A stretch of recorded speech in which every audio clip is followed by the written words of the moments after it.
ang guwapong bossing of them all, si Boss Daniel Villanueva, di ba? And thank you so much sa BNY jeans and shirts for always dressing me up, grabe. Katulad nga ng sabi ko kahapon, kung wala pong BNY jeans and shirts, malamang naglalakad po ako sa kalsadang nakahubad. Oo, di ba? Maraming salamat sa BNY jeans and shirts and of course, sa Hammerhead, o di ba? Alam niyo ba, merong 10% discount kapag bumili kayo ng regular items ng Hammerhead, o di ba? At hindi lang yan.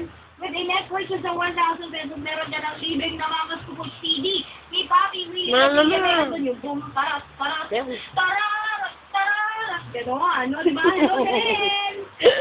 Sa mga tagapag-asa, lalo-lalo na kaya, Botoy! Opo. Botoy! Nakita ko parati ka na. Hello, tama. Ikaw thank you. Dahil na rin sa mga papa ko dyan.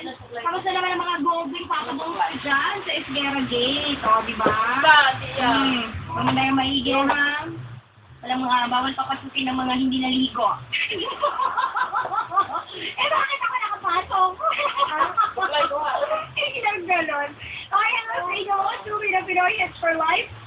Ang Arban family ng Bangkuro nagkaroon ng Laguna. Pwede pakiplay yung may love. Sige po. Atay Buen.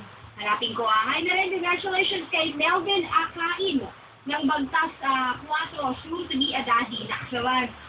At that's coming from Ben ng Batangas. Sabi, nakikialam mo na yan. Hi na rin kay Jovelyn Lacadilaw.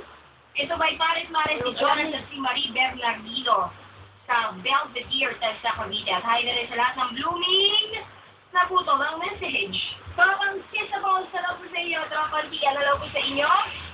Si Unoy, Alan, Otan, Aldrin, Lee, Ben, si Chili. Ano naman dyan, eh? Ganoon na rin kay Win, si Pong RJ Potpot at sa mga taga-Indang Cavite. Galing kay Rosendo. Hello sa mga taga-Purok 4 sa Bangan, Talinga, Iba sa Males. Sabi na kay Mama Sally, si Anten Luz,